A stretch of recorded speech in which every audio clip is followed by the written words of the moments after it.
Ушул 5 сапат бул шайтандык. Дайыма сиздер менен бизге ушул нуулардын бирөөсү, шайтандын бир баласы дайыма келип алып биздин жүрөгүбүздөн тушундап турат экен.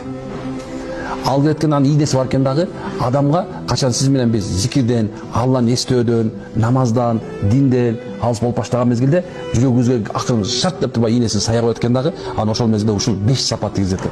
Эмне экен? Куру кыял экен. Эчтеке аракет кылбай эле куру кыял.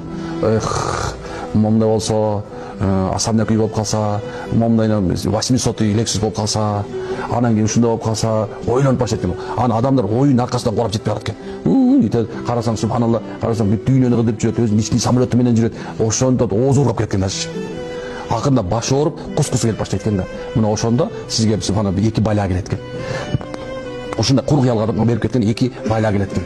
Hazreti Ali айтат, качан дейт, силер акылыңар менен жарышып калганда 2 байла келет деген. Биринчиси, бул дүйнөнүн сүйү кирип кетет жүрөгүнө. Экинчиси субханалла, эч нерсе кылганга келбей калат деген.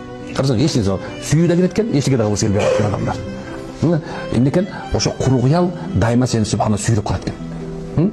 Адамдар тапкан нерсесине ыраазы болбой калат экен. Чудасызбы? Мына болуп аткан нерсене ыраазы болбой, эмне экен? Оюндагы нерсенин аркасынан чыгып калат экен.